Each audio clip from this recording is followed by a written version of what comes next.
नमस्कार, आपके साथ मैं हूं नलिनी पांडे और अब मेरे साथ मौजूद हैं एआईएमआईएम के तेज तर्रार नेता और राष्ट्रीय प्रवक्ता शादाब चौहान जी। बहुत बहुत स्वागत है शादाब जी आपका।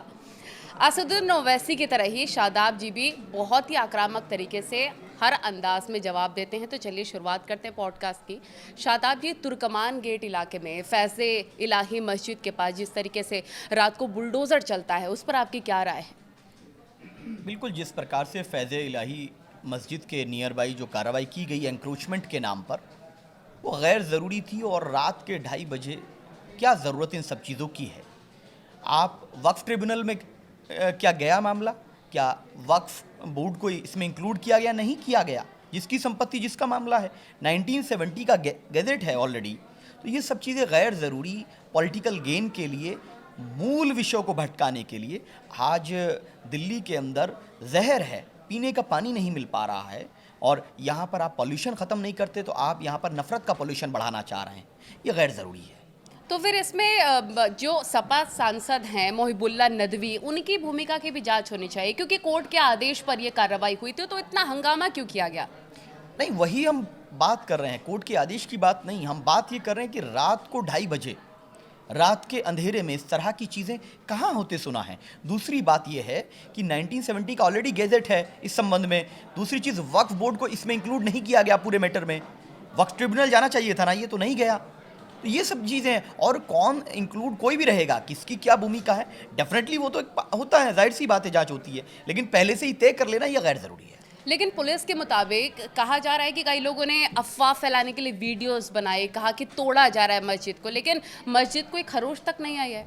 नहीं, अगर कोई अफवाह फैलाने की चीज़ें सामने आई तो पुलिस ने आकर के क्लैरिफिकेशन दे देना चाहिए था ना। आपके पास भी तो पूरा सिस्टम है, न्यूज़ चैनल्स के माध्यम से, तमाम माध्यमों से ये चीज़ें करना चाहिए था, एश्योर करना चाहिए था, विश्वास में लेना चाहिए था, मस्जिद कमेटी से बात करना चाहिए था। तो कहीं ना कहीं ये लूप होल्स तो है ना। आप अपनी जिम्मेदारी दूसरों पर डालेंगे। लॉ एंड ऑर्डर की जिम्मेदारी किसकी है? पुलिस की है ना। जिसकी जिम्मेदारी लॉ एंड ऑर्डर की है, उसको लॉ एंड ऑर्डर मेंटेन करने के लिए स्टेक होल्डर्स से बात करना चाहिए, और इतनी जल्दबाजी दिखाने की जरूरत ही नहीं थी। और किसके कहने पर हुआ, ये सवाल ये पैदा होता है। एक थर्ड पार्टी कोई भी आता है, वो व्यक्ति जो है लगातार इस तरह की याचिकाएं लगाता है, उस पर कोई कार्रवाई नहीं। क्यों? उसका मतलब क्या था? क्या एमसीडी ने लगाई थी याचिका? नहीं लगाई थी।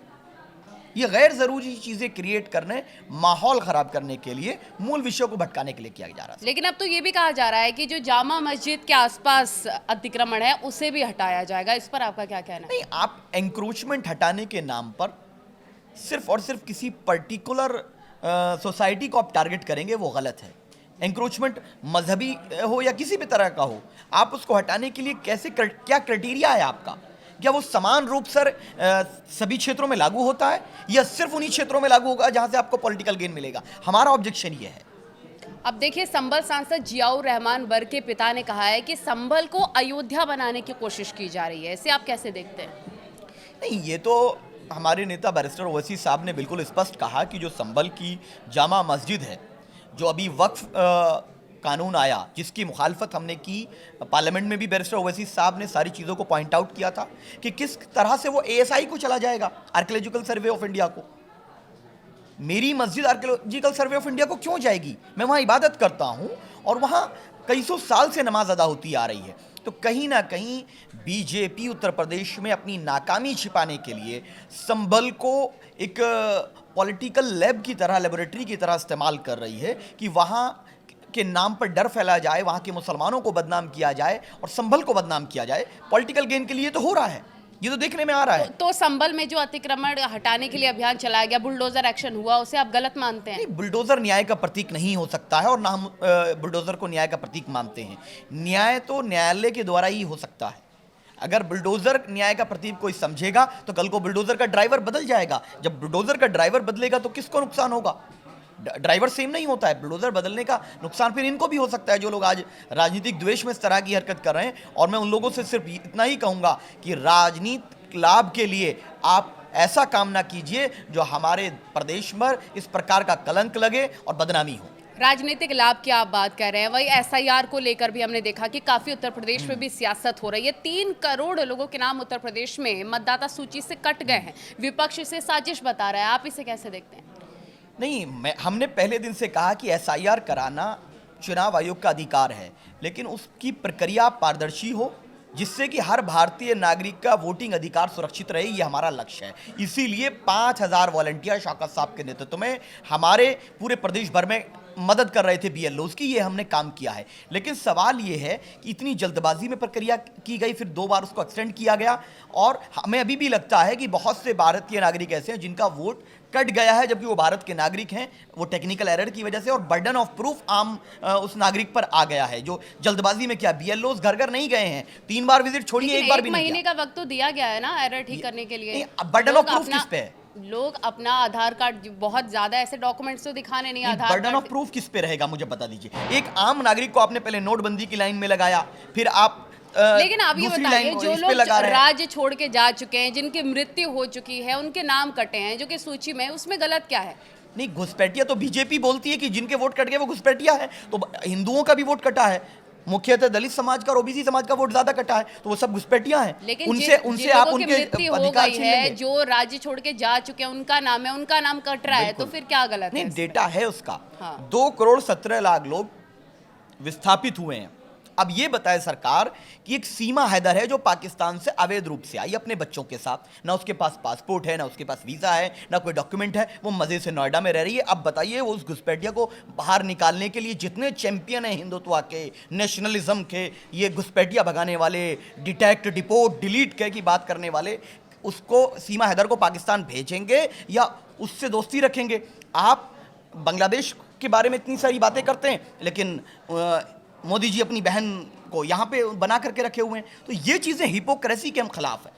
आप बताइए कि 2 करोड़ 17 लाख लोग उत्तर प्रदेश छोड़ के चले गए, ये आंकड़ा बता रहा है। मतलब कि ना यहाँ पर महिलाएं सुरक्षित हैं, यहाँ ना रोजगार के अवसर हैं, ना ही यहाँ पर व्यापार करने के लिए व्यापारियों के लिए कोई मदद है, ना रोजगार, इसीलिए लोग जा रहे हैं। लेकिन जो घुसपैठियों को निकालने के लिए प्रक्रिया चल रही है SIR, क्या आपको नहीं लगता है कि घुसपैठी को बाहर करना ठीक है? आप इससे गलत मानते हैं जो भी घुसपैठिया बैठे हैं देश में?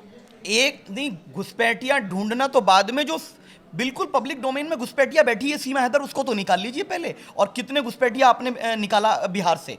389 लोग घुसपैठिया के नाम पर अपने इतनी बड़ी ड्राइव तो चलाई, ठीक है, होना चाहिए, लेकिन उसमें कितने घुसपैठिए निकाले गए? और जितने लोग बांग्लादेश के डिपोर्ट किए जाते थे 2014 से लेकर 2014 तक, 2005 से लेकर के, क्या 2014 से 2024 में वो बढ़ोतरी हुई है या उनकी संख्या कम हुई है? सिर्फ और सिर्फ घुसपैठिया, जहां चुनाव आता है वहां घुसपैठिया है, चुनाव खत्म, घुसपैठिया खत्म। और छोड़िए, सबसे ज्यादा तो मुख्यमंत्री जी, हमारे योगी जी परेशान है, उनको शक है इस पूरी प्रक्रिया पर। वो कह रहे हैं कि नहीं, इसमें गड़बड़ हुआ है, ये मुख्यमंत्री जी खुद मान रहे हैं गड़बड़ हुआ है। तो हम इसीलिए कह रहे हैं भारतीय नागरिकों के वोट का अधिकार सुरक्षित रहना चाहिए, इसके लिए हम प्रतिबद्ध हैं। चलिए आगे बढ़ते हैं। उमर खालिद और शर्जील इमाम की जमानत खारिज होने पर जिक्र करते हुए असदुद्दीन ओवैसी ने कांग्रेस पर भी हमला बोला है, और उन्होंने कहा है कि कांग्रेस के कारण बेल नहीं मिली। नहीं, देखिए, 7 लोगों का मामला था, 5 लोगों को बेल मिली। हम सुप्रीम कोर्ट के उस बेल देने के फैसले का स्वागत करते हैं, लेकिन सवाल ये है कि ट्रायल ही नहीं चला 5.5 साल में। इतना अगर संगीन आरोपी है तो ट्रायल भी स्टार्ट नहीं हुआ है। दूसरी चीज़ ये है कि UAPA में जो तरमीम यानी कि चेंजेस किए गए थे वो 2008 में किए गए थे। चिदम्बरम साहब गृह मंत्री थे उस वक्त। मेरे नेता बैरिस्टर ओवैसी साहब ने पार्लियामेंट में खड़े रह करके ये कहा था कि इसका दुरुपयोग होगा, और खास करके माइनॉरिटीज़ के खिलाफ दुरुपयोग होगा, क्योंकि जो एजेंसीज हैं उनके भी एक बड़े वर्ग के माइंडसेट जो है वो एंटी माइनॉरिटी है, और उसी का ये प्रमाण प्रतीत होता है, और इसीलिए बिल नहीं मिला। तो कांग्रेस इस ड्रैकोनियन लॉ को लाने के लिए जिम्मेदार है, और बीजेपी उसका क्रेडिट लेती है। तो बीजेपी और कांग्रेस दोनों मिल करके मुसलमानों के साथ, माइनॉरिटीज़ के साथ स्पेशली कई जगहों पर इस तरह की चीजें की हैं, और UAPA का दुरुपयोग होना ये दुर्भाग्य है। कानून होना चाहिए, लेकिन कानून का दुरुपयोग, इसीलिए अंबेडकर जी ने कहा था कितना भी अच्छा कानून बना लो, अगर उसके पालन करवाने वाले लोग अच्छे नहीं होंगे तो अंत में बुरा ही साबित होगा। बताइए कौन सी हिपोक्रेसी है? अखलाक के हत्यारों को सरकार चाहती है कि उनको छोड़ दिया जाए, ID ब्लास्ट वालों को बेल मिल जाती है, वो एक बेटी की इज्जत लूटने वाला सजा याफ्ता राम रहीम और आसाराम, उनको कितनी कितनी पैरोल मिल चुकी हैं, लेकिन जिन पर ट्रायल ही स्टार्ट नहीं हुआ है उनको अब नहीं मिलती है। ये दुर्भाग्य है, लेकिन 15 साल 20 साल बाद पता चलता है कि वो तो बेगुनाह है। तो हमारी लड़ाई ये है कि किसी भी व्यक्ति के साथ धर्म जाति के नाम पर अत्याचार और अन्याय नहीं होना चाहिए। ठीक है, महाराष्ट्र की राजनीति में भी बहुत ही अलग ट्विस्ट चौंकाने वाला देखने को मिला है। यहाँ पर अकोट नगर परिषद में बीजेपी ने असदुद्दीन ओवैसी की AIMIM के साथ गठबंधन कर लिया है। कहीं बीजेपी की बी टीम वाले जो आरोप लग रहे हैं कि AIMIM बी टीम है बीजेपी की, वो सच तो नहीं साबित हो रहा है यहाँ पे? नहीं, देखिए, बीजेपी और एमआईएम समुद्र के दो किनारे हैं जो कभी नहीं मिल सकते, क्योंकि हमारी विचारधारा समावेशी विचारधारा है जो न्याय के लिए समर्पित है। हमारी विचारधारा में तमाम नागरिकों को समान अधिकार और उनके मौलिक अधिकारों की सुरक्षा सुनिश्चित करना है। और बीजेपी नफरत की राजनीति करती है, बांटने की राजनीति करती है, मुसलमानों को सेकंड क्लास सिटीजन बनाने की राजनीति करती है। इसीलिए वो कभी मुमकिन ही नहीं है। आप जहां का जिक्र कर रहे हैं आकोट का, आकोट महाराष्ट्र के अकोला जिले की एक जगह है, वहां पर अकोट विकास मंच बनाया गया। हमारे उसमें पार्षद, उनको पता नहीं था कि बीजेपी इस विकास मंच में है, वो शामिल हो गए। जैसे ही हमारे संज्ञान में आया, बैरिस्टर ओवैसी साहब की हिदायत पर हमारे स्टेट प्रेसिडेंट साहब ने कोऑर्डिनेट किया और साफ तौर से हमारे उन कॉर्पोरेटर्स ने कहा हमें पता नहीं था कि ये लोग भी इसमें शामिल हैं और हम इससे अभी के अभी अलग होते हैं। बीजेपी कभी भी हमारी नहीं हो सकती और हम बीजेपी के साथ कभी भी कॉम्प्रोमाइज़ नहीं कर सकते, कभी गठबंधन नहीं हो सकता उन लोगों के खिलाफ जो हमारी मस्जिद के खिलाफ हैं, जो हमारी मदरसों के खिलाफ हैं, दरगाह खानका के खिलाफ है, मॉब लिंचिंग के नाम पर हमारे साथ अत्याचार होता है, वक्फ बोर्ड का कानून लेकर आते हैं, हम लोग उनके साथ कभी चलिए, यूपी विधानसभा में बहुत ज़्यादा चुनाव में वक्त नहीं बचा, 1 साल का ही वक्त बचा है। आपकी पार्टी किसके साथ गठबंधन करने वाली है? हमारी पार्टी मजबूती से चुनाव लड़ने के लिए तैयारी कर रही है और लगभग 200 सीट पर हम लोगों ने कैंडिडेट के जो आवेदन आए हैं वहाँ पर ग्राउंड वर्क हम लोगों का स्टार्ट है। 403 सीट लड़ने में सक्षम तो कहा है। जा रहा है कि मायावती की पार्टी के साथ जा सकती है एआईएमआईएम, क्या कोई ऑफर आया है क्या? नहीं, देखिए, हम लोग मायावती जी का सम्मान करते हैं और इसमें कोई दो राय नहीं है कि इस देश में सबसे बेहतर समीकरण जो भाजपा को हरा सकता है वो दलित और मुसलमान मिलकर के कर सकता है। और मायावती जी इस पर विचार करेंगी तो जाहिर सी बात है इस पे विचार किया जाएगा। हमारे नेता, राष्ट्रीय नेता तो इस पे विचार करेगा। लेकिन अगर आपकी पार्टी अकेले लड़ती है तो इससे बीजेपी को ही फायदा मिलेगा, विपक्ष के मुस्लिम वोट बैंक में सेंध लगाने का काम होगा। नहीं, कोई मुस्लिम वोट का ठेकेदार नहीं है। 17 में वोट दिया, 14 में वोट दिया, 12 में वोट दिया, 19 में वोट दिया, 22 में दिया, 24 में दिया। मुसलमानों ने ही तो वोट दिया था अखिलेश यादव को, 22 में भी, 24 में भी और 17 में भी और 19 में भी। क्या हाल हुआ? ये बीजेपी को नहीं हरा पाए। अब मुसलमान ये तय कर चुका है कि अगर 4 बार 7% वालों को 20% वालों ने मुख्यमंत्री बनाया था तो क्या 7% वाले 20% वालों को मुख्यमंत्री बनाएंगे? अगर अखिलेश यादव जी मुख्यमंत्री बन सकते हैं कि यादव का बेटा बन सकता है, एक भगवाधारी बाबा मुख्यमंत्री बन सकते हैं, तो क्या दाढ़ी टोपी वाला मुसलमान मुख्यमंत्री नहीं बन सकता? अब ये सवाल पैदा हो रहा है, क्या ये डिक्लेयर करेंगे कि डिप्टी सीएम हमारा होगा? क्या गुज्जर समाज के लिए कुछ डिक्लेयर करेंगे?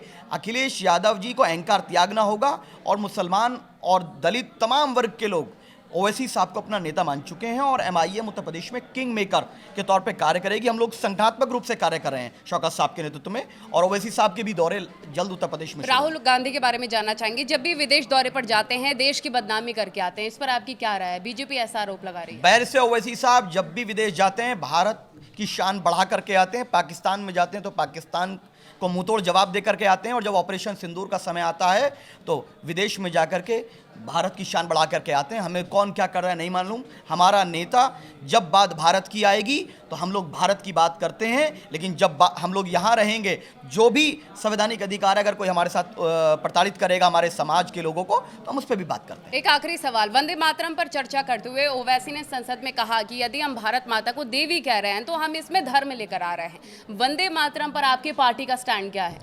जो मेरे नेता बैरिस्टर ओवैसी साहब ने बोला कि वंदे मातरम में जब देवी बोला, हम भारत को ना देवी मानते हैं, हम ना भारत को माँ मानते हैं, हम भारत को अपना प्यारा देश मानते हैं जिसमें हमने ब्रिगेडियर उस्मान बन करके, वीर अब्दुल हमीद बन करके देश के लिए कुर्बानियां दी हैं और जब जरूरत पड़ी है तो ऑपरेशन सिंदूर में बैरिस्टर ओवैसी साहब ने पाकिस्तान की जो धज्जियां उड़ाई हैं, शायद बीजेपी के लोग भी उस प्रकार से बोलने में सक्षम नहीं थे। और जिस प्रकार से ट्रंप जब मोदी जी को एक तरीके से बेइज्जती करने का बात करता है तो सबसे पहले अगर सामने आकर के बीजेपी के प्रवक्ता नहीं बोले ट्रंप के खिलाफ, बैरिस्टर ओवैसी साहब बोले कि कोई गोरा हमारे देश के प्रधानमंत्री के साथ इस प्रकार की बात नहीं कर सकता कि मोदी जी मुझे खुश करने के लिए ऐसा कर रहे हैं। भारत किसी से डरता नहीं है, भारत जब जरूरत पड़ेगी अपनी बात करेगा, लेकिन किसी भी कीमत पर हम भारत ना माता की जय बोलते हैं, ना वंदे मातरम बोलते हैं, ना कोई हमको मजबूर कर सकता है। हम जय हिंद बोलते हैं, हम इंकलाब जिंदाबाद बोलते हैं, हम हिंदुस्तान जिंदाबाद बोलते हैं। और मेरी नेशनलिज्म का सर्टिफिकेट हम ना बीजेपी को देंगे, ना आरएसएस को देंगे, किसी को नहीं देंगे।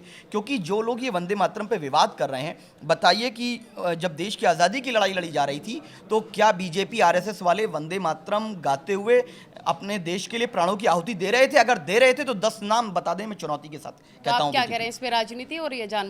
जानबूझकर की तो हो रही है कि सिर्फ मुसलमानों को मजबूर किया जाए कि आपको भारत को मां मानना पड़ेगा, आपको पूजा करनी पड़ेगी, आपको अपने धर्म के अगेंस्ट जाना पड़ेगा। जो आर्टिकल 25 मेरा फ्रीडम ऑफ रिलीजन है उसको छीनने का प्रयास नहीं है। क्या है? सेकंड क्लास सिटीजन बनाने का ये षड्यंत्र नहीं है तो क्या है? अरे नेशनलिज्म को टेस्ट करने का ये कौन सा पैमाना होगा? और अगर कोई ये समझता है कि मुसलमान 25 करोड़ मुसलमानों का नेशनलिज्म कोई टेस्ट करेगा तो कोई नहीं कर सकता। जब आवश्यकता पड़ेगी तो ऑपरेशन सिंदूर के समय में कोई कर्नल सोफिया कुरैशी सामने आएंगी, बैरिस्टर ओवैसी सामने आएंगे, और जब देश को बॉर्डर पर जरूरत पड़ेगी तो वीर अब्दुल हमीद सामने आएंगे। और कारगिल की लड़ाई में आरिफ हमारा भाई लड़ा था और नारे तकबीर के नारे तो लगाए गए थे ना कारगिल जीतते समय, तो वो नारों के साथ भी तो देशभक्ति जुड़ी है। बिल्कुल। शादाब चौहान जी, बहुत बहुत शुक्रिया आपका जुड़ने के लिए, बेबाक तरीके से हर सवाल का जवाब देने के लिए।